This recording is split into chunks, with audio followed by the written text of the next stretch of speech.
व्याख्यामुद्रां करसरसिजैः पुस्तकं शङ्खचक्रे बिभ्रद्भिन्नस्फटिकरुचिरे पुण्डरीके निषण्णः अम्लानश्रीरमृतविशदैरंशभिप्लावयन् मानाविर्भूयादनकमहिमा मानसे वागधीशः नमस्ते प्राणेश प्रणतविभवायावनिमगाः नमस्वामिन् रामप्रियतमनुमन् गुरुगुण नमस्तुभ्यं भीमप्रबलतमकृष्णेष्ट भगवन् नमः श्रीमन्मध्वप्रदिश सुदर्शन्नो जय जय श्रीगुरुभ्यो नमः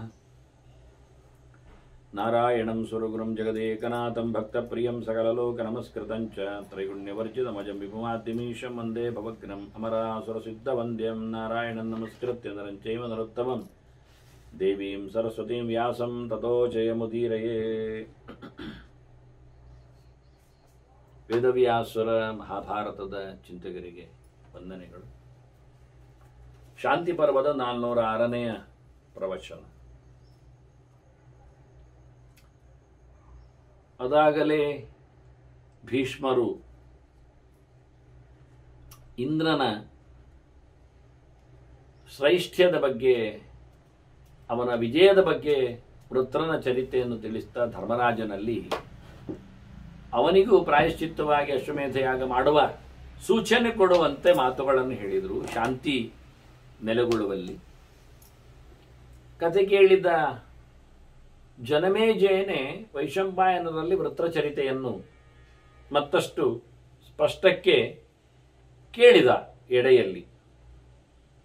ಹಾಗಾಗಿ ಅವರು ಹೇಳುತ್ತಾ, ಶಿವನನ್ನು ಆರಾಧನೆಗೊಳ್ಳದಂತೆ ನಡೆಸುವ ದಕ್ಷನ ಯಜ್ಞ ಅಂದಾಗ ಪಾರ್ವತಿ ಆಕ್ಷೇಪ ಮಾಡಿದ್ಲಲ್ಲಿ. ಪಾರ್ವತಿ ಆಕ್ಷೇಪ ಮಾಡಿದಾಗ, ನೀನು ಲೋಕಕ್ಕೆ ದೊಡ್ಡವ ಇದ್ದಿ ಅಂತ ಹೇಳಿದಾಗ ಆತ ತನ್ನ ಬಗ್ಗೆ ವೇದಜ್ಞರೆಲ್ಲ ಗಮನಿಸಿದ್ದಾರೆ, ಇವನ ಅಧ್ವರ್ಯೂ ಸಹ ಭಾಗಂಕಲ್ಪಯತೆ ಅಂತ ಹೇಳ್ತಾ ಆಹುತಿ ಕೊಡ್ತಾನೆ ಎಲ್ಲ ಹೇಳಿದ, ಸಮಾಧಾನ ಪಡಿಸಿದ. ಆಗ ಪಾರ್ವತಿಯ ಪ್ರತಿಕ್ರಿಯೆ ಏನಿತ್ತು ಅಂತ ನಾವು ಕಳೆದ ಬಾರಿ ಹಾಗೆ ಒಂದು ಕುತೂಹಲಕ್ಕೆ ನಿಲ್ಲಿಸಿದ್ದೆವು. ದೇವತೆಗಳ ಮನೆವಾಳತೆಗಳೂ ಸಹ ಮನುಷ್ಯರಿಗೆ ಶಿಕ್ಷಣವಾಗಿರುತ್ತದೆ. ಹಾಗಾಗಿ ನಮ್ಮ ನಿಮ್ಮ ಮನೆಯಲ್ಲಿರುವಂತೆಯೇ ಆಕ್ಷೇಪಗಳು, ಸಮಾಧಾನಗಳು, ಮತ್ತೆ ಮಾನಸಿಕವಾದಂತಹ ಕೆಲವೊಮ್ಮೆ ಚಿಂತೆಗಳು, ಚಿಂತನೆಗಳು ಇದವರು ಮಾಡುವುದು ಬೇಕೆಂದೇ. ಹಾಗೆ ನಮಗೊಂದವರು ಪಾಠ ಆಗುವುದು. ಹಾಗೆ ಇಲ್ಲಿ ಪಾರ್ವತಿ ಬಹಳಷ್ಟು ಜೋರಾಗಿ ಮೂದಲಿಸ್ತಾಳೆ ಶಿವನನ್ನು. ಎಲ್ಲ ಹೆಣ್ಣು ಮಕ್ಕಳ ಎದುರು ಗಂಡಂದಿರು ಹೀಗೆ ಮಾತಾಡೋದು ಅಂತ ಹೇಳಿಬಿಟ್ಲು. ಪೌರುಷವನ್ನು ಕೊಚ್ಚಿಕೊಳ್ಳುವಲ್ಲಿ ಗಂಡಂದಿರು ಮುಂದೆ ಅನ್ನುವ ಹಾಗೆ ಶಿವನಿಗೆ, ಶಿವಮಾರ್ವತಿಯರ ಮನೆಯಲ್ಲಿರತಕ್ಕಂತಹ ತೊಡಕು ಒಡಕುಗಳ ಚಿತ್ರಣಗಳು ಇನ್ಯಾವ ಫ್ಯಾಮಿಲಿಗಳದ್ದು ನಮಗೆ ಪುರಾಣಗಳಲ್ಲಿ ಕಾಣುವುದಿಲ್ಲ ಒಂದು ದೃಷ್ಟಿಯಿಂದ. ಹೀಗಾಗಿ ಬಹಳ ಕಷ್ಟ ಆಗ್ತದೆ, ಕ್ಲಿಷ್ಟ ಆಗ್ತದೆ ಸಬ್ಜೆಕ್ಟ್ಗಳು ಎಲ್ಲ. ಆದರೂ ಬಹಳ ದೊಡ್ಡ ಸಾಹಸ ಮಾಡುತ್ತಾರೆ. ಶಿವನನ್ನು, ಅವನ ಸಾವಿರಾರು ವರ್ಷದ ದಾಂಪತ್ಯದ ಫಲವಾಗಿ ಹುಟ್ಟಿ ಬಂದ ಗಣೇಶನನ್ನು ಒಬ್ಬನೇ ಅಂತ ಹೇಳುವ, ಇನ್ನೇನೋ ವಿಚಿತ್ರ ರೋಗಗಳು ಅರ್ಥ ಆಗುವುದಿಲ್ಲ ಕೆಲವೊಮ್ಮೆ, ಇರಲಿ. ಹೀಗಾಗಿ ಪಾರ್ವತಿ ಕೇಳುತ್ತಾಳೆ, ಸುಪ್ರಾಕೃತೋಪಿ ಪುರುಷ ಸರ್ವ ಸ್ತ್ರೀಜನ ಸಂಸದಿ ಸ್ತೌತಿ. ಎಂತಹ ಒಬ್ಬ ಸಾಮಾನ್ಯನು ಸಹ ಸಾಮಾನ್ಯರಲ್ಲಿ ಸಾಮಾನ್ಯ, ಏನೂ ಇಲ್ಲದವ, ಆದರೂ ಸಹ ಅವನು ಹೆಣ್ಣಿನ ಸಭೆಯಲ್ಲಿ ಅಂದಾಗ, ಹೆಂಡತಿ ಎದುರು ಅಂದಾಗ ತನ್ನ ಪೌರುಷವನ್ನೇ ಕೊಚ್ಚಿಕೊಳ್ಳುತ್ತಾನೆ ಅಂತ ಹೇಳಿಬಿಟ್ಟು. ಸ್ತೌತಿ ಗರ್ವಾಯತೆ ಚಾಪಿ ಸಮಾತ್ಮಾನಂ. ತನ್ನ ವಿಷಯದಲ್ಲಿ ಎಂದೂ ಸಹ ಅಭಿಮಾನ ಪಡದೆ ಇರುವುದಿಲ್ಲ, ನ ಸಂಶಯ ಅಂತ. ಹೇಗಾಗಬೇಡ ಶಿವನಿಗೆ. ಶಿವತತ್ವ ಎಷ್ಟು ಎತ್ತರದ್ದು, ಏನು ಗೌಜಿದ್ದು. ಆದರೂ ಅದರ ಬಗ್ಗೆ ಒಂಥರ ಅವಳು ಅಂಡರ್ ಎಸ್ಟಿಮೇಟ್ ಮಾಡಿದಾಗ, ಇನ್ಸಲ್ಟ್ ಮಾಡಿದಾಗ ಆದಾಗ ಏನು ಗರ್ವ ಪಡುವುದಿಲ್ಲ ನೋಡಿ. ಹಾಗೇನು, ಎಂಥದ್ದು ಅಲ್ಲ, ನನ್ನಲ್ಲಿ ಪೌರುಷ ಇಲ್ಲ ಅಂತ ತಿಳ್ಕೊಳ್ಬೇಡ, ನೋಡು ಬಾಯಿ ತೆಗಿತೇನೆ ಈಗ ಅವನನ್ನದು. ನನಗೆ ನಗು ಬರ್ತದೆ, ಹೌದಲ್ಲ, ಬಾಯಿ ತೆಗಿತಾನೆ, ಏನ್ ತಿಳ್ಕೊಂಡ್ರಿ? ಸೋಸೃಜತ್ ಭಗವಾನ್ ವಕ್ರಾತ್ ಭೂತಂ ಘೋರಂ ಪ್ರಹರ್ಷಣಂ. ಅಟ್ಟಾಸಗೈಯುತ್ತಿರುವ ಒಂದು ಭೂತವೇ ಅವರ ಬಾಯಿಯಿಂದ ಹೊರಗೆ ಬಂತು. ಭಯಾನಕವಾದ ಭಯ ಭೂತ. ನೋಡಿ, ನಾವು ಬಾಯಿ ತೆರೆದರೆ ಹಲ್ಲು ಕಾಣ್ತದೆ, ಅದು ಎಂಥದ್ದು, ತೂತ ಹದ್ದು, ಸರಿ ಇದ್ದದ್ದೇನಲ್ಲ. ಅದನ್ನು ನೋಡಿ ನಗುವಾಗಿಲ್ಲ, ಏನ್ ಚಂದಪ್ಪ ಹಲ್ಲು ಅಂತ ಹೇಳಿಕೊಂಡು ಸನ್ಮಾನ ಮಾಡುವ ಅಂದ್ರೆ ಅದು ಅಲ್ಲ. ಹುಳುಕು ಹಲ್ಲುಗಳ ಜೊತೆಯಲ್ಲಿ ನಾವು ಬೋಳು ಬಾಯಿಯನ್ನು ತೋರಿಸಬೇಕು. ಇವನು ಭಯಾನಕವಾಗಿ ಬಾಯಿ ತೆರೆದಿದ್ದಾನೆ. ನೋಡಿ ಗಮ್ಮತ್ತು, ಸೃಷ್ಟಿ ಮಾಡಲಿಕ್ಕೆ ಬಾಯಿಂದಲೂ ಸಾಧ್ಯ. ಇದು ರುದ್ರಗತ್ತು ಅಂದ್ರೆ ಭಯಾನಕವಾದ ಭಯಂಕರವಾದ. ಏನ್ ವ್ಯಕ್ತಿ ಮತ್ತ ನೋಡೋಣ ಅಂತ ಬಂತಲ್ಲ, ಇರ್ಲಿ ಅಷ್ಟೇ ತಗೊಳ್ಳಿ. ಉದ್ಭೂತವಾಗಿದೆ, ಪ್ರಾದುರ್ಭಾವ ಹೊಡಿದಿದೆ. ಹೇಳಿದ ಅದರ ಹತ್ರ ನೋಡಿ, ಎಲ್ಲ ರೆಡಿ. ಅದು ಬಂದ ವ್ಯಕ್ತಿ ಏನು ಸಮಸ್ಯೆ ಇಲ್ಲ, ಚೆನ್ನಾಗಿದೆ ಹೇಳಿಬಿಟ್ಟ. ತಮು ಆಶ ಅವನಿಗೆ ಹೇಳಿದ, ನೋಡಿ ಕೇಳ್ತದೆ, ಆಕ್ಷಿಪ ಮಖಂ ದಕ್ಷಸ್ಯ, ಇಷ್ಟೇ, ದಕ್ಷನ ಯಜ್ಞವನ್ನು ಮುಗಿಸಿ ಬಿಡು ಅಂತ.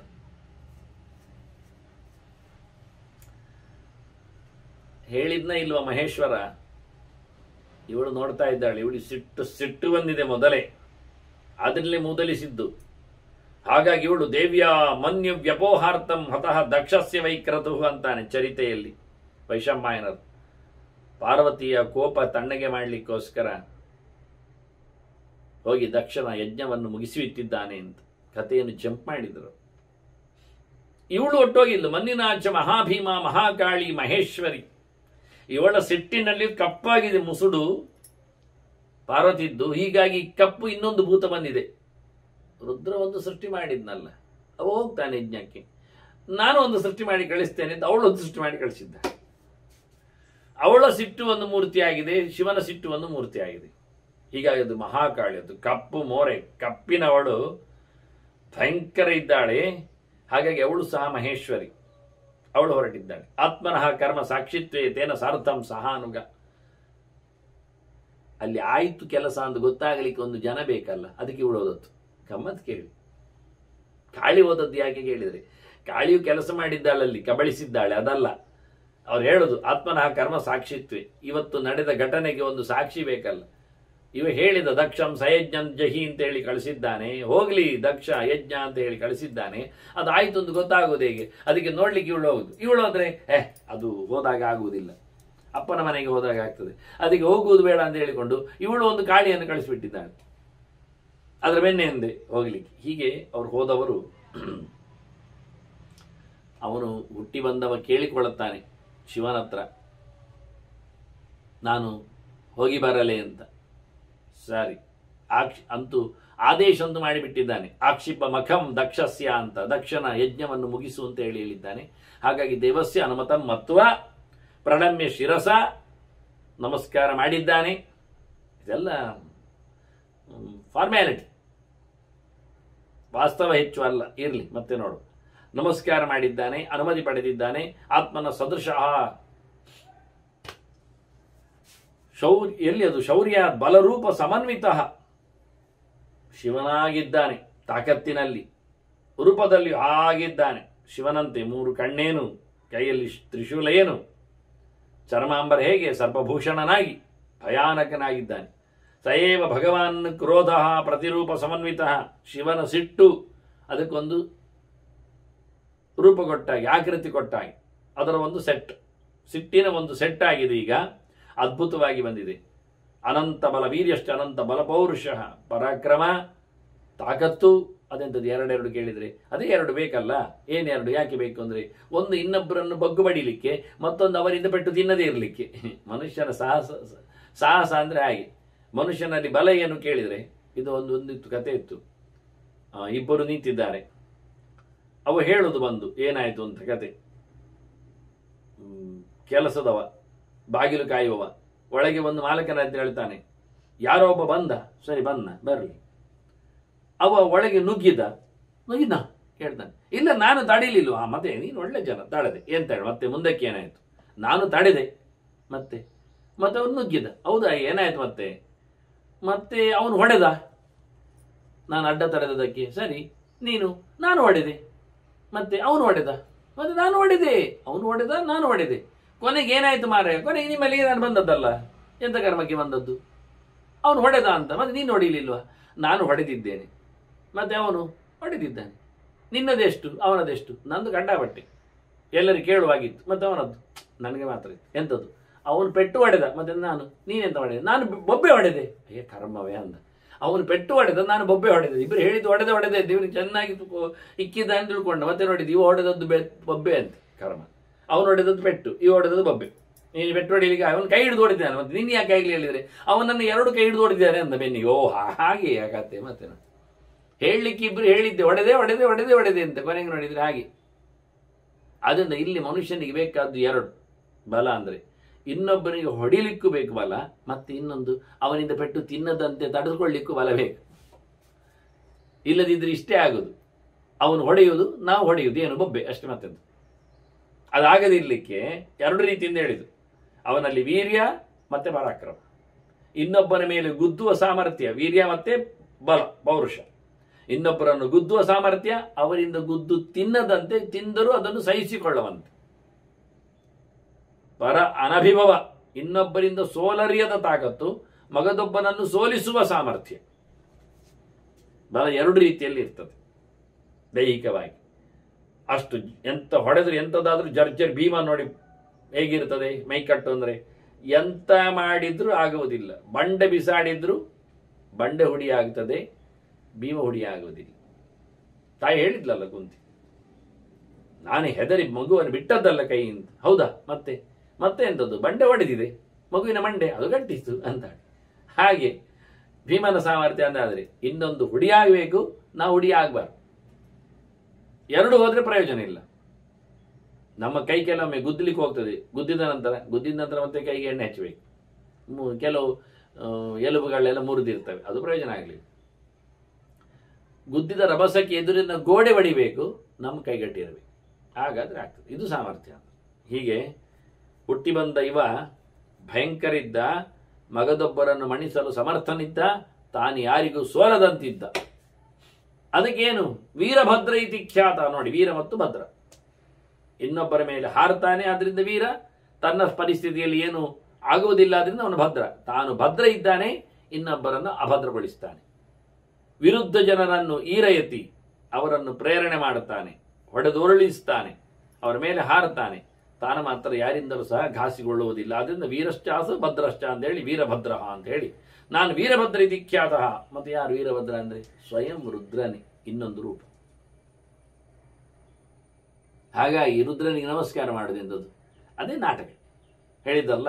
ಸೋಮವೃತ್ತಿ ಗಣಮಧ್ಯಗ ಅಂತ ಹೇಳಿ ನಾರಾಯಣ ಮಧ್ಯದಲ್ಲಿದ್ದಾನೆ, ಸುತ್ತ ನಾರಾಯಣದ್ದೇ ರೂಪಗಳಿವೆ. ಅದೆಲ್ಲ ಎಂತದಕ್ಕೆ ಅಂದ್ರೆ ರಕ್ಷಣೆ. ಎಂತ ರಕ್ಷಣೆ? ದೇವರೇ.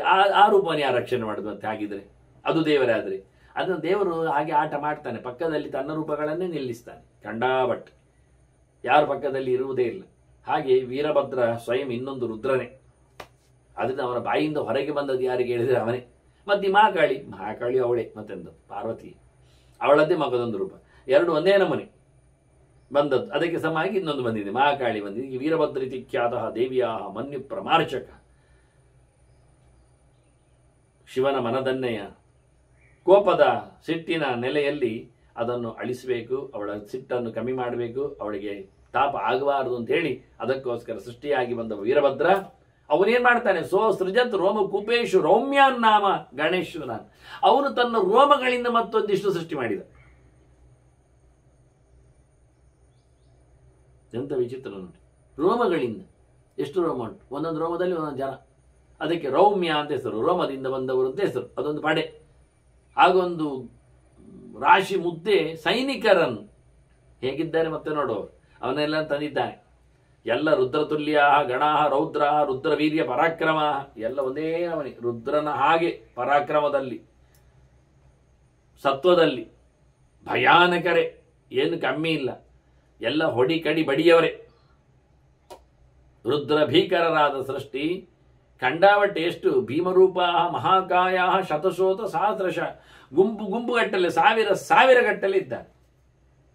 ದೊಡ್ಡ ದೊಡ್ಡ ದೇಹ, ಭಯಾನಕ ರೂಪ ಹೇಳಲಿಕ್ಕೆ ಆಗ್ತಾ ಇಲ್ಲ.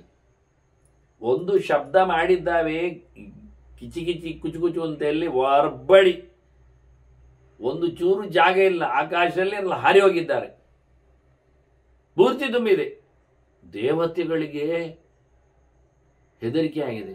ತ್ರಸ್ತತ್ರ ದಿವೌಕಸ, ಮುಗಿಲು ನೋಡ್ತಾರೆ, ಎಲ್ಲ ರಾಶಿ ಬಂದಾಗೆ ಕಾಣ್ತಾ ಉಂಟು, ಎಲ್ಲ ಹೆದರಿಕೊಂಡಿದ್ದಾರೆ. ಸೌಂಡ್ ಬೇರೆ ಆಗ್ತಾ ಉಂಟು ಅವುಗಳದ್ದು, ಬೊಬ್ಬೆ ಹೊಡಿತಾ ಇದ್ದಾರೆ. ಅವುಗಳ ರಾಶಿಗಳ ಹಾರಾಟಗಳಲ್ಲಿ ಪರ್ವತಾಶ್ಚವ್ಯಶೀರಿ ಅಂತ ಚಕಂಪೇಚ ವಸುಂದರ ಹಾರಿಕೊಂಡು ನೆಗೆದುಕೊಂಡು ಹೋಗುವಾಗ ಬೆಟ್ಟ ಗುಡ್ಡಗಳೆಲ್ಲ ಪುಡಿಯಾಗಿದ್ದಾವೆ. ನೆಲ ನಡುಗಿದೆ ಜೋರಾಗಿ. ಮಾರುತಾಶ್ಚೈವ ಘೂರ್ಣಂತೆ, ಗಾಳಿಯ ರಭಸ, ಅವುಗಳು ಓಡುವಾಗ ಗಾಳಿಯನ್ನು ನೂಕಿಕೊಂಡು ಹೋಗುವುದರಿಂದ ಯದ್ವಾ ತದ್ವಾ ಗಾಳಿಯ ಹೊಡೆತ, ಸೌಂಡ್ ಬೇರೆ ಗಾಳಿದ್ದು, ಸ್ವಾಯಿ ಸ್ವಾಯಿ ಹೇಳಿಕೊಂಡು ಇವರು ಓಡುದು, ರಾಶಿ ಮುದ್ದೆ ಓಡುದು, ಸಾವಿರ ಗಟ್ಟಲೆ ಮಾರೆಯದೆ. ಎಂತ ನಮೂನೆ ಮಾರಿ, ಒಂದು ಎಡಕ್ಕಿಕೊಂಡು ಬಿದ್ದುಕೊಂಡೆಲ್ಲ ಇಲ್ಲ, ಹಾರಿಕೊಂಡು ಏದುಕೊಂಡು ಎಲ್ಲ. ಚುಕ್ಷುಭೇ ವರುಣಾಲಯ, ನೆಲ ನಡುಗಲಿಕ್ಕೆ ಹೋಗಿ ಗಾಳಿಯ ಒತ್ತಡ ಬರಲಿಕ್ಕೆ ಹೋಗಿ ಚಂಡ ಪ್ರಚಂಡ ಮಾರುತದಿಂದಾಗಿ ಪರ್ವತಗಳ ಒಂದು ನಾಶ ಖಂಡನೆಯಿಂದಾಗಿ ಸಮುದ್ರ ಹೆಚ್ಚು ಕಡಿಮೆ ಆಗಿದೆ. ಅದು ಉಲ್ಲೋಲ ಕಲ್ಲೋಲಗೊಂಡಿದೆ, ಸಮುದ್ರ ಹಾರ್ತಾ ಉಂಟು. ಅತ್ತ ಒಂದಕ್ಕೊಂದು ಸಂಬಂಧ ನೋಡಿ. ಗಾಳಿಯ ಪ್ರೆಷರ್ ಆದರೆ ಸಮುದ್ರ ಹಾರ್ತದೆ, ನೆಲ ನಡುಗಿದ್ರೆ ಸಮುದ್ರ ಅಲ್ಲಾಡ್ತದೆ. ಅಗ್ನಯೋ ನೈವ ದೀಪ್ಯಂತೆ, ಗಾಳಿಯ ರಭಸಕ್ಕೆ ಎಲ್ಲಿಯೂ ಬೆಳಕಿಲ್ಲ, ಬೆಂಕಿ ಉರಿತಾ ಇಲ್ಲ, ನಂದಿ ಹೋಗ್ತಾ ಇದೆ. ನೈವ ದೀಪ್ಯದಿ ಭಾಸ್ಕರ, ಸೂರ್ಯನಿಗೂ ಅಡ್ಡಾಗಿದೆ. ಇವುಗಳ ರಾಶಿ, ಅವರ ರಭಸದಲ್ಲಿ ಎದ್ದ ಧೂಳಿನ ಕತೆ, ಗಾಳಿಯ ಪ್ರೆಷರು ಎಲ್ಲ ನೋಡಿಕೊಂಡಾಗ ಸೂರ್ಯನ ಬೆಳಕು ಕಾಣದಷ್ಟು ಅಡ್ಡಾಗಿದೆ. ಗ್ರಹ ನೈವ ಪ್ರಕಾಶಂತೆ, ಯಾವ ಗ್ರಹಗಳಿಗೂ ಬೆಳಕಾಗ್ತಾ ಇಲ್ಲ. ಅಷ್ಟು ಎತ್ತರದಲ್ಲಿ, ಮುಗಿಲೆತ್ತರದಲ್ಲಿ ಗಲಾಟೆ ಹೇಳ್ತಾ ಉಂಟಲ್ಲ. ನಕ್ಷತ್ರಾಣಿ ನ ಚಂದ್ರಮಾಹ, ನಕ್ಷತ್ರಗಳು ಬೆಳಗುವುದಿಲ್ಲ, ಚಂದ್ರನಿಗೂ ಬೆಳಕಿಲ್ಲ. ಋಷಯೋನ ಪ್ರಕಾಶಂತೆ, ಋಷಿಗಳಿಗೂ ತಲೆ ಕೆಟ್ಟಿದೆ ಈಗ. ನ ದೇವ ನ ಚ ಮಾನುಷ, ದೇವತೆಗಳು ಇಲ್ಲ, ಮನುಷ್ಯರು ಇಲ್ಲ. ನೋಡಿ, ಎಲ್ಲ ಸೇರಿಕೊಂಡಿದ್ದಾರೆ. ಎಲ್ಲರಿಗೂ ಗಾಬರಿ ಹುಟ್ಟಿದೆ. ಯಾವನೊಬ್ಬನು ಸಹ ಸ್ಥಿಮಿತದಲ್ಲಿಲ್ಲ. ಬಂದವುಗಳೇ ಗಲಾಟೆ ಮಾಡಿವೆ. ನಾವು ಕಳೆದ ಬಾರಿ ಗಲಾಟೆ ನೋಡಿಕೊಂಡಿವಿ ಏನೆಲ್ಲ ಆಗಿದೆ ಅಂತೇಳಿ. ಅಧಾವಂತಿ ಪ್ರಧಾವಂತಿ ವಾಯುವೇಗ ಮನೋಜವ, ಓಡುವುದು ಓಡುವುದು ಓಡುವುದು, ಎಲ್ಲಿಗೆ ಏನಂತಿಲ್ಲ.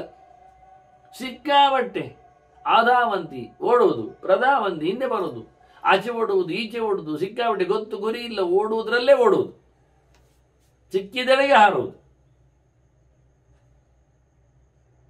ಕೂಗುವ ಮೂಲಕ, ಅವುಗಳ ವೇಷದ ಮೂಲಕ ಅವ್ರು ಯಾರು ಅಂತ ಅವರಿಗೆ ಗೊತ್ತಿರಬೇಕಷ್ಟೇ, ಹೊರತು ಇನ್ಯಾರಿಗೂ ಇಲ್ಲ. ಹಾಗಾಗಿ ಹೊಸ ಗಣಗಳಿಗೆ ಹಳಬರೆಲ್ಲವೂ ವಿರೋಧಿಗಳೇ. ಈಗ ಸಿಕ್ಕಿದವರ ಮೇಲೆ ಹಾರುವುದು, ಸಿಕ್ಕಿದವರನ್ನು ಎಸೆಯುವುದು, ಸಿಕ್ಕಿದ್ದನ್ನೆಲ್ಲ ಬಡಿಯುವುದು. ದಿವ್ಯಾನಿ ಆಭರಣಾನಿ ಚ ಅಂತಾರೆ, ಯಜ್ಞಪಾತ್ರಾಣಿ ಚೂರ್ಣೆಯಂತೆ. ಮನೋಜವಾಹ ವಾಯುವೇಗ, ಒಂದು ಸ್ಪೀಡು.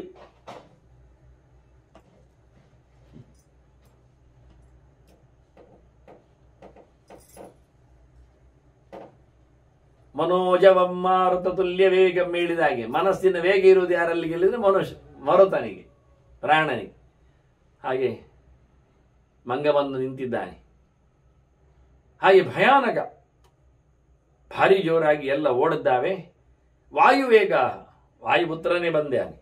ಹಾಗಾಗಿ ಗಾಳಿಯ ವೇಗ ಮನಸ್ಸಿಗಿಂತಲೂ ಮಿಗಿಲಾದ ವೇಗದಿಂದ ಒಬ್ಬರಿಗೊಬ್ಬರು ಢೀ ಹಾಕಿಕೊಂಡು ಹೊಡೆದಾಡಿಕೊಂಡು ಓಡಿದ್ದಾರೆ. ಅತ್ತ ಇತ್ತ ಇಲ್ಲ, ಎತ್ತ ಅಂತ ಇಲ್ಲ, ಎಲ್ಲವನ್ನು ಕಿತ್ತಿದ್ದಾರೆ ಚೂರ್ಣೆಯಂತೆ. ಯಜ್ಞ ಪಾತ್ರಾಣಿ, ಯಜ್ಞದ ಪಾತ್ರ ಬಗಡಿಗಳನ್ನೆಲ್ಲ ತುಂಡು ಮಾಡಿದ್ದಾರೆ. ದಿವ್ಯಾನಿ ಆಭರಣಾನಿಚ, ಆಭರಣಗಳನ್ನು ಸಹ ಅದಿಂದು ದಿವ್ಯಾನಿ ಅಂದಿದ್ದಾರೆ ನೋಡಿ. ದಿವ್ಯಾಭರಣಗಳು ಎಲ್ಲಿಯಾದರೂ ಹಾಳಾಗುವುದುಂಟ? ದೇವಲೋಕದ ಆಭರಣಗಳನ್ನೆಲ್ಲ ಹೊಡಿ ಮಾಡಿದ್ದಾರಂತೆ. ಯಜ್ಞ ಪಾತ್ರಗಳು ದಿವ್ಯಾನಿ ಅಂತ ಕೇಳಿದ ನಾನು. ಯಜ್ಞದ ದಿವ್ಯ ಪಾತ್ರೆಗಳು, ಅವರ ಪಾತ್ರೆಗಳು ರುದ್ರನ ಕೈಯಲ್ಲಿ, ರೌದ್ರರ ಕೈಯಲ್ಲಿ ಎಲ್ಲ ಹೊಡಿಯಾಗಿದೆ. ಯಾವುದಕ್ಕೂ ಬೆಲೆ ಇಲ್ಲ ಆಗಿದೆ.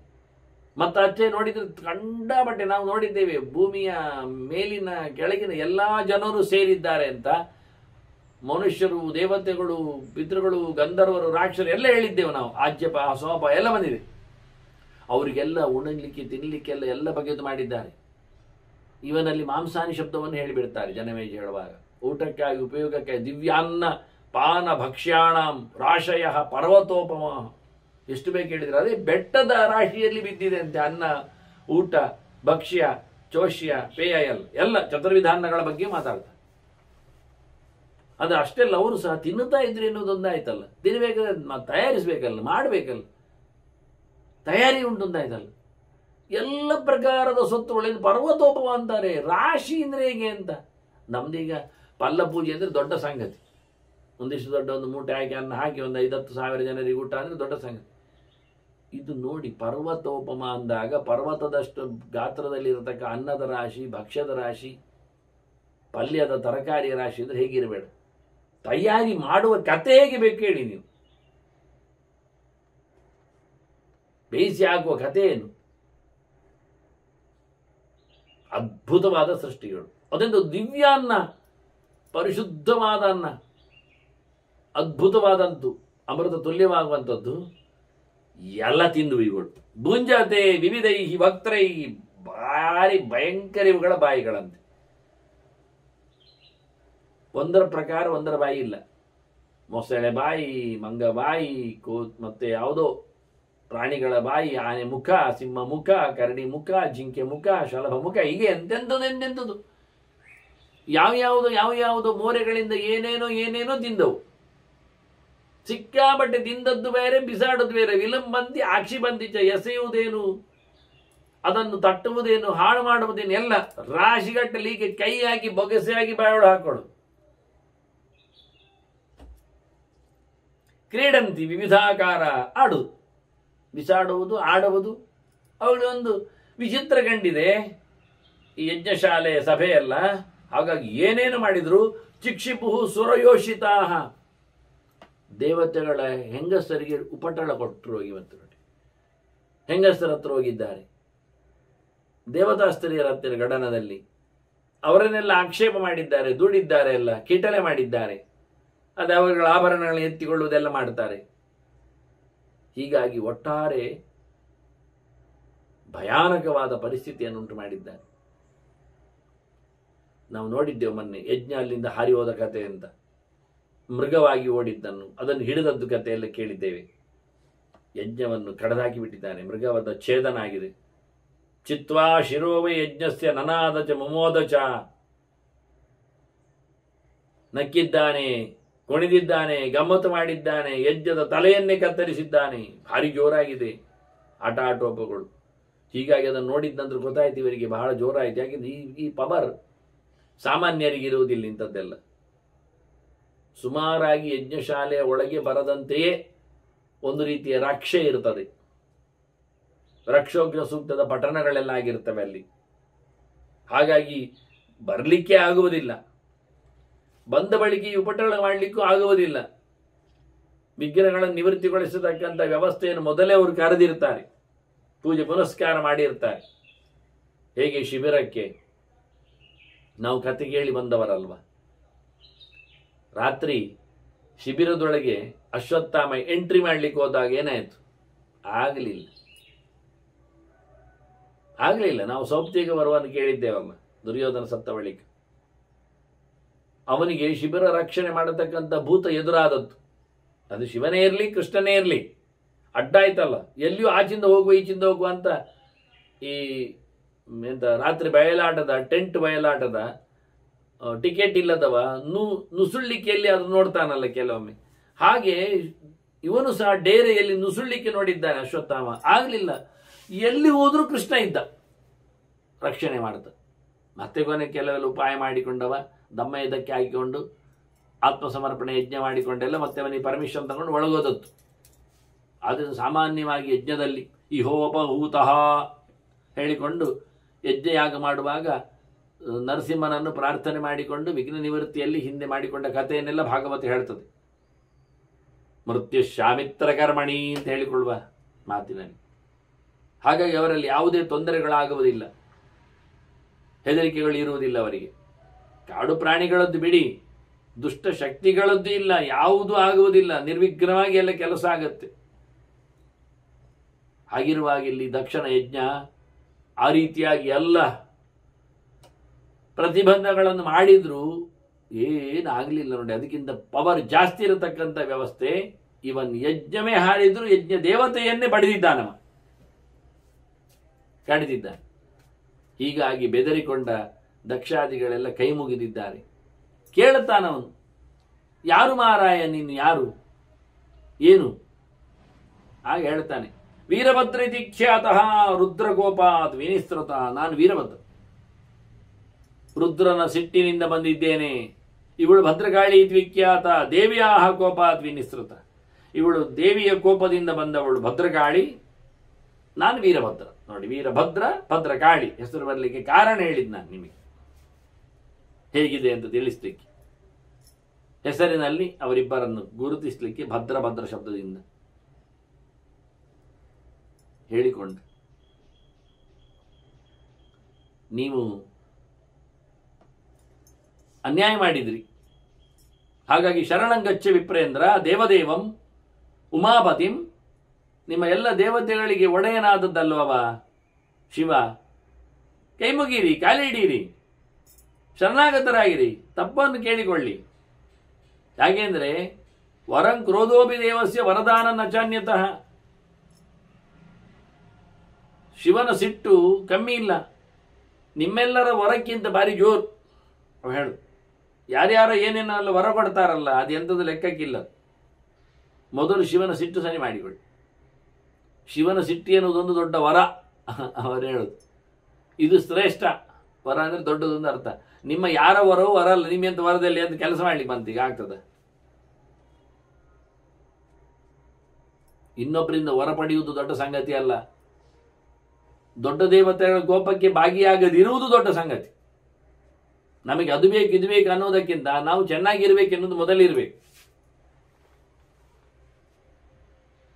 ದಕ್ಷ ತಿಳ್ಕೊಂಡ, ಅವನನ್ನು ಅವ ಹೇಳಿದ ಹಾಗೆ ಸ್ತೋತ್ರ ಮಾಡ್ತಾನೆ. ಪ್ರಪದ್ಯೇ ದೇವಮೇಶಾನಂ, ನಾನು ಖಂಡಿತವಾಗಿಯೂ ಶರಣಾಗತಿಯನ್ನು ಪಡಿತೇನೆ, ತಪ್ಪು ಕೇಳಿಕೊಳ್ಳುತ್ತೇನೆ. ನಾನು ದೇವದೇವರನ್ನು ಶಿವನನ್ನು ಮಾತಾಡಿಸ್ತೇನೆ. ಶಾಶ್ವತಂ ಧ್ರುವಮವ್ಯಯಂ, ನಿತ್ಯ ಪ್ರಕಾರವಾಗಿ ಏಕ ಪ್ರಕಾರವಾಗಿ ಗಟ್ಟಿಯಾಗಿ ಏನನ್ನು ಕಳ್ಕೊಳ್ಳದೆ ಇರತಕ್ಕಂತಹ ಅಸಮ ಪರಾಕ್ರಮವುಳ್ಳ ಮಹಾದೇವಂ ಮಹಾತ್ಮಾನಂ ವಿಶ್ವಸೆ ಜಗದಪ್ಪದಿಂ, ಇಡೀ ಲೋಕದ ಒಡೆಯ ಇದ್ದಾನೆ. ಇಲ್ಲಿ ಬೇರೆ ಬೇರೆ ಶಬ್ದಗಳನ್ನು ಹೇಳಲಿಕ್ಕೆ ಕಾರಣ ಇನ್ನು ಬಹಳ ದೊಡ್ಡ ಚಿಂತನೆಯಲ್ಲೇ ಇದೆ. ಇಲ್ಲಿ ದಕ್ಷ ಮಾಡಿದ ಸ್ತೋತ್ರದ ಬಗ್ಗೆ ಒಂದು ಮಾತುಕತೆ ಸ್ಪಷ್ಟತೆ ಇದೆ, ಆದಷ್ಟು ನಾವು ನೋಡಲಿಕ್ಕೆ ಉಂಟಲ್ಲಿ. ಹಾಗೆ ಇಲ್ಲಿ ಬರುವಾಗಲೇ ಪ್ರಪದ್ಯೆ ದೇವಂ ಈಶಾನಂ ಶಾಶ್ವತಂ ಧ್ರುವಂ ಅವ್ಯಯಂ ಮಹಾದೇವಂ ಮಹಾತ್ಮಾನಂ ವಿಶ್ವಸ್ಯ ಜಗದಪ್ಪದಿಂ ಅಂತೇಳಿ ಅಷ್ಟ ರೂಪನನ್ನು ಚಿಂತನೆಯಲ್ಲಿ ತಂದಿದ್ದಾರವರು. ಪಂಚಭೂತಗಳ ಜೊತೆಯಲ್ಲಿ ಸೂರ್ಯ ಚಂದ್ರರಲ್ಲಿ ಯಜಮಾನಲ್ಲಿ ಇರುವವನು ಶಿವ. ಹಗಲು ರಾತ್ರಿ ಅಲ್ಲದೆ ಯಜ್ಞಯಾಗಗಳು ಮಾಡಲಿಕ್ಕೆ ಆಗುವುದಿಲ್ಲ. ಪಂಚಭೂತಗಳಿಲ್ಲದೆ ಯಜ್ಞಯಾಗಗಳು ನಡೆಯುವುದಿಲ್ಲ. ನಡೆಸುವವಿಲ್ಲದೆ ನಡೆಯುವುದು ಹೇಗೆ? ಅದನ್ನ ಟೋಟಲಿ ಒಂದು ಪೂಜೆ ಪುನಸ್ಕಾರಗಳು ಒಂದಾಗಿ ವಿರಿಷ್ಟಿ ಇರ್ತದೆ. ನಾವು ತಿಳ್ಕೊಳ್ಬೇಕಾದ್ದು ವಾಸ್ತವವಾಗಿ ಪಂಚಭೂತಗಳು ಉಪಚಾರಗಳು ಅಂದಾಗ ನೀರು ಗ್ಯಾರಂಟಿಯ ಅರ್ಘ್ಯ ಪಾದ್ಯಾದಿಗಳಿಗೆ ಅದು ಕಾಣ್ತದೆ. ಮಣ್ಣಿನ ಕಥೆಯಲ್ಲಿ ಗಂಧ ಉಂಟಾ? ಮಣ್ಣಿನಿಂದ ಬಂದದ್ದು ಮರ ತಾನೆ, ಮರದಲ್ಲಿ ಇರುವುದೇ ಗಂಧ ಅಲ್ವಾ? ಅದು ಕೊಡಬೇಕಾದ್ದಲ್ಲ. ಖಾಲಿ ನೀರಿನ ಅಭಿಷೇಕಕ್ಕಿಂತ ಮಿಗಿಲಾದದ್ದು ಪರಿಮಳಯುತವಾದದ್ದು. ಅದನ್ನ ಮಣ್ಣು ಸೇರಿದ ನೀರು, ಅದು ನಮಗೆ ಹಿತ ಆಗಿದೆ. ಹಾಗಾಗಿ ಅವುಗಳು ಬಂದವಲ್ಲಿ. ಅದರೊಟ್ಟಿಗೆ ಬೆಂಕಿ ದೀಪ ಅದು ಕೊಡಲಿಕ್ಕೆ ಉಂಟು. ದೀಪ ಉರಿಸದೆ ಪೂಜೆ ಆಗುವುದಿಲ್ಲ. ದೀಪ ಆರತಿ ಎಲ್ಲ ಬೇಕಾಗ್ತದೆ. ಮತ್ತೆ ಅದರೊಟ್ಟಿಗೆ ಧೂಪ ಉಂಟು, ಅದು ಪರಿಮಳವನ್ನು ತರ್ತದೆ. ಅದರೊಟ್ಟಿಗೆ ಅದು ಧೂಮವನ್ನು ಕೊಡ್ತದೆ. ಅದು ವಾಯುವಾತ್ಮನೆ ಧೂಪಂಕಲ್ಪಯಾಮಿ ಅಂತ ಕ್ರಮ. ಅದು ವಾಯು, ಅದರ ಪ್ರತೀಕದಲ್ಲಿ. ಅದರೊಟ್ಟಿಗೆ ಕೊನೆಗೆ ಆಕಾಶ. ಆಕಾಶದಲ್ಲಿ ಎಂತ ಮಾಡಲಿಕ್ಕೆ? ಆಕಾಶದಲ್ಲಿ ಪುಷ್ಪವನ್ನು, ಮೇಲೆ ಆಗುವಂಥದ್ದು ಗಿಡದಲ್ಲಿ ಹೂ. ಹಾಗೆ ಅದು ಅತಿ ಮೇಲಿನ ಪದಾರ್ಥ, ಅದು ಆಕಾಶ. ಆಕಾಶಾತ್ಮಕವಾದದ್ದು ಪುಷ್ಪ. ಹೀಗೆ ಪಂಚಭೂತಗಳ ದೇವರೋಪಚಾರ, ಪಂಚೋಪಚಾರದ ಕಥೆ. ಮಿನಿಮಮ್ ದೇವರಿಷ್ಟ ಆದರೂ ಕೊಡಲಿಕ್ಕೆ ಉಂಟು. ಮತ್ತೆ ದೇವರಿಗೆ ತಿನ್ನಲಿಕ್ಕೆ ಅದೇ ನೀರೇ ಉಂಟು, ಕುಡಿಲಿಕ್ಕೆ ಅದೇ ನೀರನ್ನು ಅದಕ್ಕೆ ಕೊಟ್ಟದ್ದು. ಮತ್ತೆ ಕೈಕಾಲು ತೊಳೆಯುವುದು ಅದನ್ನೇ, ಆನಂತರ ಬಾಯಿ ಮುಕ್ಕಳಿಸುವುದು ಅದನ್ನೇ, ಮತ್ತು ಪಾನವು ಅದನ್ನೇ, ಅದಕ್ಕೆ ಪರಿಮಳವಾದ ಪುಷ್ಪವನ್ನು ಹಾಕಿದರೆ ಪುಷ್ಪದ ರಸ ಆಗ್ತದೆ, ಅದು ಗಂಧ ಹಾಕಿದರೆ ಗಂಧ ಉದಕ ಆಗ್ತದೆ, ಅದೇ ಪಾನಕ್ಕೆ ಕುಡಿಲಿಕ್ಕೆ. ಅಲ್ಲಿಗೆ ನೈವೇದ್ಯದ ಪ್ರಕಾರ ಅಷ್ಟೇ, ಅದರಾಚೆ ಹೆಚ್ಚು ಬೇಕಾಗಿಲ್ಲ. ಪುಷ್ಪದ ಅರ್ಚನೆ ಗೌಜಲ್ಲಿ, ಗಂಧದ ಲೇಪನ. ಹೀಗಾಗಿ ಪಂಚಭೂತಗಳು ಅದನ್ನು ರಾತ್ರಿ ಹಗಲಲ್ಲಿ ಉಪಾಸನೆ ಮಾಡುವ ರೀತಿ, ಹಗಲು ಮತ್ತೆ ರಾತ್ರಿ 2 ಪೂಜೆ, 2 ಊಟ, 2 ನೈವೇದ್ಯ ಅನ್ನೋದು ಸತ್ಯ. ಹಾಗಾಗಿ ಸೂರ್ಯಚಂದ್ರರಲ್ಲಿ ಇದ್ದಾನವ, ಅದರೊಟ್ಟಿಗೆ ಯಜಮಾನನಲ್ಲಿದ್ದಾನೆ, ಮಾಡುವವ ದೀಕ್ಷಿತ. ಹೀಗಾಗಿ ಬಹಳ ಸುಂದರವಾಗಿ ಪ್ರಪದ್ಯೇ ದೇವಮೀಶಾನಂ ಶಾಶ್ವತಂ ಧ್ರುವಮವ್ಯಯಂ ಮಹಾದೇವಂ ಮಹಾತ್ಮಾನಂ ವಿಶ್ವಸ್ಯ ಜಗದಪ್ಪದಿಂ ಅಂತ ಚಿಂತನೆ ಮಾಡಿದ್ದಾನೆ. ಆ ಚಿಂತನೆ ಏನೆಲ್ಲ ಎಷ್ಟೆಲ್ಲ ಆಗಿದೆ ಎನ್ನುವುದನ್ನು ಮತ್ತೆ ಕೇಳುತ್ತಾನವ. ಅದರ ಬಗ್ಗೆ ನಾವು ಆದಷ್ಟು ಹೇಗೆ ಎಂದು ನೋಡುವ, ಯಾವ ನೆಲೆಯಲ್ಲಿ ಶಿವಸ್ತುತಿಯನ್ನು ಮಾಡಲಿಕ್ಕೆ ಆಗ್ತದೆ ಅಂತ. ಅಲ್ಲಿಗೆ ಸ್ತೋತ್ರ ಮಾಡಿಕೊಂಡಾಗ ಕುಂಡದಲ್ಲಿ ಮೇಲೆದ್ದು ಬರ್ತಾನೆ ಶಿವ ಯಜ್ಞಕುಂಡದಲ್ಲಿ. ಅದಾಗಲೇ ಯಜ್ಞಕುಂಡವೇ ಯಜ್ಞಶಾಲೆಯೇ ಸುಟ್ಟೋಗಿದೆ. ಪ್ರದೀಪ್ತೇ ಯಜ್ಞಶಾಲೆ ಯಜ್ಞವಾಟೆ, ಸುತ್ತಮುತ್ತಲು ಎಲ್ಲ ಕಡೆಯೂ ಧ್ವಂಸ ಆಗಿದೆ ಯಜ್ಞಶಾಲೆ. ಎಲ್ಲ ವಿಚಿತ್ರವಾದಂತಹ ಹೊಡೆತವನ್ನು ತಿಂದಿದ್ದಾರೆ. ಶೂಲ ನಿರ್ಭಿನ್ನ ಹೃದಯೈ, ಶೂಲದಿಂದ ಹೊಡೆದ ತಿಂದಿದ್ದಾರೆ. ಹಾಗಾಗಿ ಅವರೆಲ್ಲ ಸೇರಿ ಪ್ರಾರ್ಥನೆ ಮಾಡಿದಾಗ ಯಜ್ಞಕುಂಡದಿಂದ ಮೇಲೆ ಶಿವ ಬಂದಿದ್ದಾನೆ. ಅಗ್ನಿಗುಂಡ ಸಮುತ್ಥಿತ, ಶಿವ ಮೇಲೆ ಬಂದಿದ್ದಾನೆ. ಎಲ್ಲರೂ ಕೈ ಮುಗಿದಿದ್ದಾರೆ, ಪ್ರಾರ್ಥನೆ ಮಾಡಿದ್ದಾರೆ. ಹೇಗೆ ಬಂದ ಹೇಗಿದ್ದ? ಬಿಭ್ರತ್ ಸೂರ್ಯ ಸಹಸ್ರಸ್ಯ ತೇಜ ಸಂವರ್ತಕೋಪಮಃ. ಸೂರ್ಯ ಸಹಸ್ರಸ್ಯ ತೇಜಸ್, 1000 ಸೂರ್ಯರ ತೇಜಸ್. ಅಂದರೆ ಸೂರ್ಯನಿಗಿಂತ ಎಷ್ಟು ಮಿಗಿಲು ನೋಡಿ ರುದ್ರ. ಸೂರ್ಯನಿಗಿಂತ ಮಿಗಿಲಾದವನೇ ಸಾಮಾನ್ಯವಾಗಿ ಚಂದ್ರನೇ ಇದ್ದ. ಇನ್ನು ಮೇಲಕ್ಕೆ ಹೋದರೆ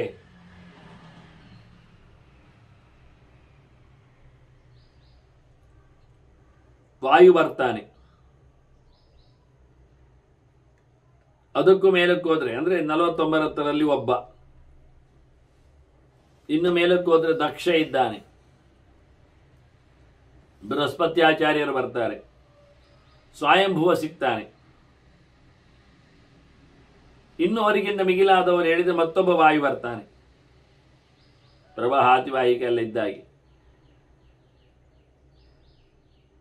ಮತ್ತು ಇಂದ್ರಕಾಮರು. ಅದರ ಆಚೆಗೆ ಇಂದ್ರಕಾಮರಿಗಿಂತ ಮಿಗಿಲಾಗಿ ಪಾರ್ವತ್ಯಾದಿಗಳ ನಂತರದಲ್ಲಿ ಶಿವ ಇರುವುದು. ಹಾಗಾಗಿ ಸೂರ್ಯನಿಗಿಂತಲೂ ಶಿವನಿಗಿಂತಲೂ ಎಷ್ಟು ದೂರ ಉಂಟು ನೋಡಿ. ಮೇಲೆ ಮೇಲೆ ಹೋದವರಿಗೆಲ್ಲ ಸೂರ್ಯನಿಗಿಂತ ಜಾಸ್ತಿ ಪವರ್, ತೇಜಸ್. ಹಾಗಾಗಿ ಶಿವನಿಗೆ 1000 ಗಟ್ಟಲೆ ಸೂರ್ಯರ ಪ್ರಕಾಶ ಇದೆ. ಅದಕ್ಕೂ ಮೇಲಕ್ಕೆ ಹೋದರೆ ಪ್ರಾಣನಿಗೆ 1,00,000 ಗಟ್ಟಲೆ, ಕೋಟಿ ಗಟ್ಟಲೆ. ಅದಕ್ಕೂ ಮೇಲಕ್ಕೆ ಭಗವಂತನಿಗೆ ಲೆಕ್ಕ ಇಲ್ಲದಷ್ಟು. ನಿಜವಾಗಿ ಅದಕ್ಕೆ ಕಮ್ಮಿ ಆದ ಹೇಳಲಿಕ್ಕೆ, ಸೂರ್ಯನಿಗಿಂತ ಕಮ್ಮಿ ಆದವನಿಗೆ ಸೂರ್ಯನಷ್ಟು ಬೆಳಕಿಲ್ಲ. ಆದ್ದರಿಂದ ಗಣಪತಿ ಸೂರ್ಯನಿಗಿಂತ ಬಹಳ ಕಡಿಮೆ. ಸೂರ್ಯನಿಗಿಂತ ಕೂಡಲೇ ಹತ್ತಿರದವರು ನಿಜವಾಗಿ ಸೂರ್ಯನ ಮಗ ಯಮನೇ ಇದ್ದಾನೆ, ಮತ್ತೆ ವರುಣ ಬರ್ತಾನೆ, ಭೃಗು ಇರ್ತಾನೆ, ಅಗ್ನಿ ಇರ್ತಾನೆ, ನಿರೃತಿ ಸಿಗ್ತಾನೆ. ಕೆಳಗೆ ಹೋದಾಗೆಲ್ಲ ಮತ್ತೆ ಗಣಪತಿ ಬರುವುದು ತಡವಾಗಿ, ಮಿತ್ರ ಆಗ್ತಾನೆ, ಮಿತ್ರ ನಂತರದಲ್ಲಿ ಬರ್ತಾನೆ. ಹಾಗಾಗಿ ನಾವು ಗಣಪತಿಗೆ ಕೋಟಿ ಸೂರ್ಯ ಸಮಪ್ರಭ ಅಂತ ಹೇಳಲಿಕ್ಕೆ ಆಗುವುದೇ ಇಲ್ಲ. ಒಂದು ಸೂರ್ಯ ಸಮಪ್ರಭನೂ ಅಲ್ಲವ ನೋಡ್ಲಿಕ್ಕೆ ಹೋದರೆ. ಹಾಗಾಗಿ ಶಿವನನ್ನು ಹೇಳುವಾಗ 1000 ಸೂರ್ಯರ ಪ್ರಭೆ ಉಳ್ಳವನು ಹೇಳಿದ್ದು ಸರಿ. ಸೂರ್ಯನಿಂದ ಮೀಗಿಲ್ಲ ಆದವ, ಸೂರ್ಯನಿಂದ ಕೆಳಗಿನವ ಗಣಪತಿ ಹೇಳಲಿಕ್ಕೆ ಆಗುವುದಿಲ್ಲ. ಮತ್ತೆ ಅದು ವಾಕ್ಯ ಅಂತ ಕೇಳಿದರೆ ಅದು ವಾಕ್ಯ ನಿಜವಾಗಿ ಬಾಲಸೂರ್ಯ ಸಮಪ್ರಭಾ ಅಂತ ಅಷ್ಟೇ, ಮತ್ತೆಂಥದ್ದು ಅಲ್ಲ. ಅವನ ಲೆಕ್ಕಾಚಾರ ಚಿಂತನೆ ಮಾಡುವಾಗ ವಕ್ರತುಂಡ ಮಹಾಕಾಯ ಬಾಲಸೂರ್ಯ ಸಮಪ್ರಭಾ, ಮತ್ತು ಕೋಟಿ ಸೂರ್ಯ ಸಮಪ್ರಭೆ ಇದ್ದದ್ದು ಅದು ಸುದರ್ಶನ ಮಹಾಜ್ವಾಲ, ಕೋಟಿ ಸೂರ್ಯ ಸಮಪ್ರಭಾ ಅಂತ ಅಲ್ಲಿದ್ದದ್ದು. ಭಗವಂತನ ಕೈಯಲ್ಲಿ ಚಕ್ರ, ಅದು ಕೋಟಿಗಟ್ಟಲೆ. ಶಿವ 1000 ಗಟ್ಟಲೆ, ಆ ಭಗವಂತನ ಆಯುಧ ಅದು ಕೋಟಿಗಟ್ಟಲೆಗೆ ಹೋಗ್ತದೆ. ಸೂರ್ಯನ ಬೆಳಕನ್ನು ಹೀಗೆ ಇವರಿಗೆ ಯಜ್ಞವಾಡದಲ್ಲಿ ಕಂಡ ಅಗ್ನಿ ಕುಂಡದಲ್ಲಿ ಬಂದಿರತಕ್ಕಂಥ ಶಿವ ಸಾವಿರಾರು ಸೂರ್ಯರ ಪ್ರಭೆಯನ್ನು ತೋರಿಸಿದ್ದಾನೆ. ಕೃಷ್ಣನು ವಿಶ್ವರೂಪವನ್ನು ತಳೆದಾಗ ಅರ್ಜುನ ಹಾಗೆ ಕಂಡಿದ್ದಾನೆ. ದಿವಿ ಸೂರ್ಯ ಸಹಸ್ರಸ್ಯ ಭವೇ ಯುಗವದುತ್ಥಿತ ಯದಿ ಭಾಹ ಸದೃಶಿ ತಸ್ಯ ಭಾಸತ್ತಸ್ಯ ಮಹಾತ್ಮನಂದ.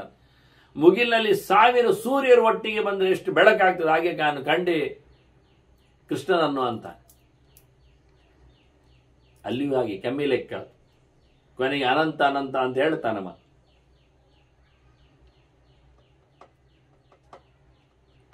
ಅಗ್ನಿಕೊಂಡದಲ್ಲಿ ಮೇಲೆದ್ದು ಬಂದು ಶಿವ 1000 ಸೂರ್ಯರ ಬೆಳಕಲ್ಲಿ ನಿಂತಿದ್ದಾನೆ.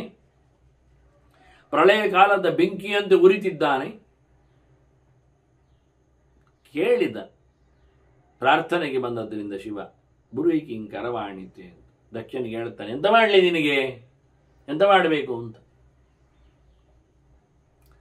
ದಕ್ಷ ಇದಾಗಲೇ ಕೈ ಮುಗಿದ್ದೇ ನಿಂತಿದ್ದಾನೆ, ಸೋತಿದ್ದಾನೆ. ನೋಡಿ ಎಷ್ಟು ಗಮ್ಮತ್ತು ಅಂದ್ರೆ, ಏನಾಗಬೇಕು ಅಂತ ಕೇಳಿದಾಗ ದಕ್ಷ ಹೆದರಿಕೊಂಡಿದ್ದಾನೆ, ಹೆದರುತ್ತಾ ಇದ್ದಾನೆ. ಈಗ ಇನ್ನು ಏನಾಗುತ್ತೋ ಗೊತ್ತಿಲ್ಲ. ಈಗ ಬಂದಿದ್ದಾನೆ, ಬಂದಂದ್ರೆ ಇನ್ನು ಮುಂದಕ್ಕೆ ಹೋದ್ರೆ. ಆದರೂ ದಕ್ಷದಲ್ಲಿ ಅವನ ಸ್ತುತಿಗೆ ಒಪ್ಪಿದ ಶಿವ ಎಂತ ಆಗಬೇಕು ಅಂತ ಕೇಳಿದ. ಕೇಳಿದ್ರಿಂದ ಸಮಾಧಾನ ಆಯ್ತು ಅವನಿಗೆ. ನೀನು ನನ್ನ ಮೇಲೆ ಅನುಗ್ರಹ ಮಾಡ್ತೀಯೇ ಅಂತ ಆದರೆ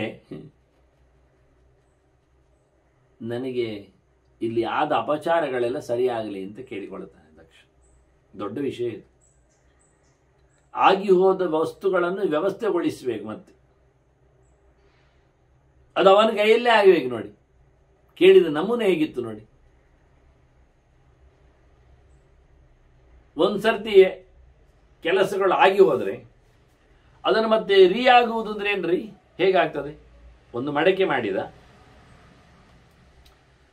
ಅದನ್ನು ನಾವು ತಪ್ಪು ಗ್ರಹಿಸಿ ಒಡೆದಾಕಿದೆವು, ಅಂಗಳದಲ್ಲಿ ಇದ್ದದ್ದು ನೋಡಿ. ಮತ್ತೆ ಯಾರೋ ಹೇಳಿದ್ರು ಅದು ಬೇಕಿತ್ತು, ಅದು ಗಿಫ್ಟೆಡ್, ಅದು ಯಾರೋ ಈಗ ಇಟ್ಟೋದದ್ದು, ಅದು ಮೆಮೊರಿ. ಹೌದಾ, ಏನು ಮಾಡುವ, ಇಡಿ ಮಾಡೋದು ಹೇಗೆ? ಅದನ್ನು ಒಮ್ಮೆ ನಾಶ ಆದ್ದನ್ನು. ಹಾಗೆ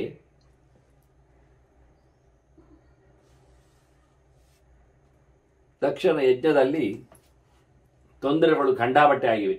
ಯಜ್ಞಶಾಲೆಗಳಾಗಲಿ, ಯೂಪಗಳು ಕಿತ್ತಾಗಿದ್ದಾರೆಲ್ಲ, ಮಂಟಪ ಎಲ್ಲ ಕುಸಿದಿದೆ, ತಿನ್ನುವುದೆಲ್ಲ ಖಾಲಿಯಾಗಿದೆ, ಎಲ್ಲ ತಿಂದಾಗಿದ್ದಾರೆ. ಸರಿ ಮಾಡಿದೀನಿ, ಇದ್ದಾಗೆ ಆಗ್ಲಿಕ್ಕೆ ಹೇಳ್ತಾ ಇದ್ದಾನೆ ದಕ್ಷ, ಹಿಂದಿನಂತೆ ಆಗಲಿ, ಎಲ್ಲ ಡ್ಯಾಮೇಜ್ ಆಗಿದೆ ಅಲ್ಲ, ಸರಿ ಆಗಲಿ ಅಂತ ಕೇಳ್ತಾನೆ. ಸರಿ ಆಗ್ತದ? ಒಂದು ಸ್ಯಾಪನ್ ಒಂದ್ಸತಿ ಆಗಿ ಹೋದದ್ದನ್ನು ಗತಂ ಗತಂ ಅಲ್ವಾ ಹೇಳುವ, ಕೆಲವೊಮ್ಮೆ ಹೇಳೋದಿಲ್ವ ಬುದ್ಧಿಮಂತರ ಹತ್ರ? ಹೋದ ವಿಷಯದಲ್ಲಿ ಚಿಂತನೆ ಮಾಡಲಿಕ್ಕಿಲ್ಲ, ಅದು ಗತಂ ಗತಂ ಅಂತ. ತಿಳಿದವರೆಲ್ಲ ಅದರ ಬಗ್ಗೆ ತಲೆ ಕೆಡಿಸುವುದಿಲ್ಲ. ಒಂದ್ಸತಿ ಆಗಿ ಹೋಯ್ತು ಅಂತ ಅರ್ಥ. ಗತನ್ನ ಚಿಂತೆಯತ್ ಪ್ರಾಜ್ಞ ಅಂತೇಳಿ. ಮತ್ತು ಅದು ಹಿಂದೆ ಆಗುವುದಿಲ್ಲ, ಹಿಂದೆ ಮಾಡಲಿಕ್ಕೆ ಬರುವುದಿಲ್ಲ, ಚೇಂಜ್ ಆಗುವುದಿಲ್ಲ. ಮತ್ತೆ ನಾವೆಲ್ಲದು ಹೇಳುವುದಷ್ಟೇ, ಸುಮ್ಮನೆ ಹಿಂದೋದ ಹಾಗೆ ಮಾಡುವ, ಅದನ್ನು ತಪ್ಪಿಸಿದ ಹಾಗೆ ಮಾಡುವ. ಯಾವುದೇ ಲೋಕದಲ್ಲಿ ಘಟನೆಯನ್ನು ತಪ್ಪಿಸಲಿಕ್ಕೆ ಬರುವುದಿಲ್ಲ, ಆದದ್ದಾಗಿ ಹೋಯಿತು, ಅದು ಯೂನಿವರ್ಸ್ ಬೈಂಡೆಡ್. ಅದು ಏವ ಪಶುಭಂಕರವನ ಭೂತನ್ನ ಭವಿಷ್ಯತಿ ಅಂತ ಭಾರತವೇ ಹೇಳಿತ್ತು. ದೇವರ ಸೃಷ್ಟಿ ಅಲ್ಲದು ಇನ್ಯಾವುದು ಸೃಷ್ಟಿ ಇಲ್ಲ, ಅವರಲ್ಲಿ ಯಾವುದು ತಪ್ಪಾಗುವುದಿಲ್ಲ ಅಂತ. ಮತ್ತೆ ಯಾರ ಮೂಲಕ ಯಾವುದು ನಡೆದರೂ ಅದು ದೇವರ ಸಂಕಲ್ಪಕ್ಕೆ ಬಂದೇ ಆಗುವುದು, ಅವನ ಪ್ರೇರಣೆಯಿಂದಲೇ ಆಗ್ತದೆ, ಅವನ ಶಕ್ತಿಯಿಂದಲೇ ಆಗುವುದು ಒಳಕೂತು. ಹಾಗಿರುವಾಗ ಅದು ವ್ಯತ್ಯಾಸ ಆಗುವುದು ಹೇಗೆ? ಮತ್ತು ಅದು ಇಡೀ ಜಗತ್ತಿಗೆ ಅದು ಸಂಪರ್ಕಿಸಿದೆ ಯಾವುದೋ ಒಂದೊಂದು ಬಗೆಯಿಂದ.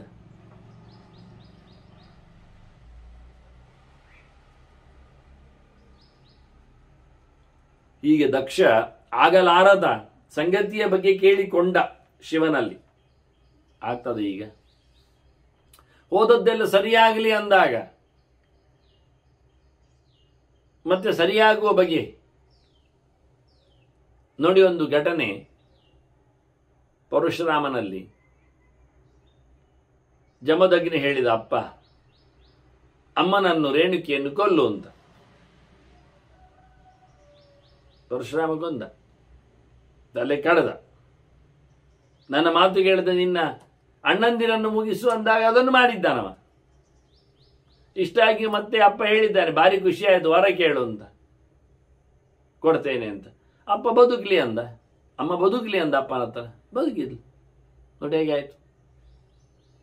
ಘಟನೆ ನಡೆದದ್ದು ಮತ್ತೆ ರೀ ಆಗ್ತದಲ್ಲ, ರೀ ಆಗಿದೆ, ಸಮ ಮಾಡಿದ್ದಾನೆ. ಆದರೆ ಒಂದು ವಿಷಯಲ್ಲಿ ಅಂತ ಕೇಳಿ ಅಂದರೆ, ಘಟನೆ ನಡೆದಿದೆ ಎನ್ನುವುದು ಇಲ್ಲ ಮಾಡಲಿಕ್ಕೆ ಆಗಲಿಲ್ಲ. ಅಮ್ಮ ಹುಟ್ಟಿ ಬಂದ್ಲು ಎನ್ನುವುದು ಸತ್ಯ. ಮತ್ತೊಂದು ಕೇಳಿದ ಪರಶುರಾಮ, ನಾನು ಅವರಿಗೆಲ್ಲ ಹೊಡೆದದೆಲ್ಲ ಗೊತ್ತಿರುವುದು ಬೇಡ ಅಂತ. ಅದು ಆಯ್ತು. ಆದರೆ ನಮಗೆ ಗೊತ್ತಾಯ್ತಲ್ಲ ಹೊಡೆದಿದ್ದಾನೆ ಅಂತ, ಮತ್ತೆ ಬದುಕಿಸಿದ್ದಾನೆ ಅಂತ. ನೀವು ಘಟನೆ ನಿಲ್ಲಿಸಿದ್ರ? ಹಿಂದಕ್ಕೆ ಹೋಗಿ ಏನು ಹಿಂದಕ್ಕೆ ಹೋಗ್ಲಿಕ್ಕೆ? ಅವಳು ಪದ್ಮಮಾಲಿ ಗಂಧರ್ವನ ನೋಡಬಾರ್ದು. ಈಗ ಆಗ ನೋಡಿದ್ದಾಳೆ, ನೋಡಿ ನೀರು ತರುವಾಗ ತಡ ಮಾಡಿದ್ದಾಳೆ. ಆ ಚಂದವೇ ಅಂತ ಹೇಳಿಕೊಂಡು ತಲೆಯಲ್ಲಿ ಹಾಕೊಂಡಿದ್ದಾಳೆ ಅವನನ್ನು. ಹಾಗಾಗಿ ಅವಳು ವ್ಯಭಿಚಾರಿ ತಲೆ ಅಂತ ಹೇಳಿಕೊಂಡು ಇವ ತಲೆ ತೆಗಿಲಿಕ್ಕೆ ಹೋದದ್ದು. ನೋಡಿದ ತಲೆ ಹೋಗ್ಲಿ ಅಂತ, ನೋಡಿದ ಕಣ್ಣು ಇರಬಾರ್ದು ಅಂತ, ನನಗೆ ಆ ನೀರು ಒಳ್ಳೇದಲ್ಲ ಅಂತ. ಈಗ ಬ್ಯಾಕ್ ಹೋಗಿ ತಲೆಯನ್ನು ಜೋಡಿಸಿ ಆಯಿತು. ಈಗ ಅವಳು ನೋಡದ್ದು ಅಂತ ಮಾಡಿ, ಅವಳು ನೋಡಿದ್ದು ಯಾಕೆಂದ್ರೆ ನೀರು ತರ್ಲಿಕ್ಕೆ ಹೋಗಿ ಅವಳು ನೀರು ತರದಂತೆ ಮಾಡುದಾ? ನೀರು ಬೇಕೇ ಬೇಕು ನನಗೆ ತರಲಿ. ಹಾಗಾದ್ರೆ ಗಂಧರ್ವ ಬಾರದಂತೆ ಮಾಡ್ಬೇಕೀಗ, ಅದು ಹಿಂದೆ ಹೋಗ್ಬೇಕು. ಅವ ಯಾವತ್ತೂ ಹೊರಟಿದ್ದಾನೆ ಗಂಧರ್ವ, ಅವನು ಹೊರಡ್ಲಿಕ್ಕೆ ಒಂದು ಕಾರಣ ಇದೆ. ಮತ್ತೆ ಅಲ್ಲಿ ಅದನ್ನು ನಿಲ್ಲಿಸ್ಬೇಕಾ? ಎಲ್ಲಿ ನಿಲ್ಲಿಸುವುದು ನಾವು? ಯಾವುದನ್ನು ಮಾಡುದು? ರೀ ಮಾಡಲಿಕ್ಕೆ ಕೆಲಸವನ್ನು ಬರುವುದಿಲ್ಲ, ಚೇಂಜ್ ಮಾಡಲಿಕ್ಕೆ ಬರುವುದಿಲ್ಲ, ಮತ್ತೆ ಮಾಡಲಿಕ್ಕೂ ಬರುವುದಿಲ್ಲ, ಎರಡು ಸಹ. ಹೀಗಾಗಿ ಇಲ್ಲಿ ವಿಚಿತ್ರ ಅದು ಪರಶುರಾಮನ ಸೃಷ್ಟಿಯಲ್ಲಿ. ಆದರೆ ಎಲ್ಲ ಕಡೆಯಲ್ಲಿ ಕರ್ಮವನ್ನು ರೀಸೆಟ್ ಸೃಷ್ಟಿ ಮಾಡಲಿಕ್ಕೆ ಆಗುದು, ರೀಕ್ರಿಯೇಷನ್ ಇಲ್ಲ. ಹಾಗಾಗಿ ಬಹಳ ಸುಂದರವಾದ ಪ್ರಶ್ನೆ, ಸರಿ. ಅದು ವಿಜ್ಞಾನಕ್ಕೆ ಅನ್ವಯ ಆಗುವುದಿಲ್ಲ, ಸಿದ್ಧಾಂತಕ್ಕೆ ಒಗ್ಗುವುದಿಲ್ಲ. ದಕ್ಷ ಕೇಳಿದ್ದೇನೋ ಸಮ ಆಗಿದೆ. ರುದ್ರ ಏನು ಮಾಡಿದ್ದಾನಾಗಾದ್ರೆ? ಸಮಸ್ಯೆ ಪರಿಹಾರ ಹೇಗಾಗಿದೆ? ಅದನ್ನು ಹೇಗೆ ನಾವು ಶಾಸ್ತ್ರೀಯವಾಗಿ ಸಮಸ್ಯೆಯನ್ನು ಚಿಂತನೆ ಮಾಡಲಿಕ್ಕೆ ಬರ್ತದೆ ಅನ್ನುವ ಸಮನ್ವಯದ ಬಗ್ಗೆ ಮುಂದಿನ ಚಿಂತನೆಯಲ್ಲಿ ನಾವು ಕೇಳುವ. ವಂದನೆಗಳೊಂದಿಗೆ ಶ್ರೀಕೃಷ್ಣ. ನಾರಾಯಣ ನಾರಾಯಣ ನಾರಾಯಣ.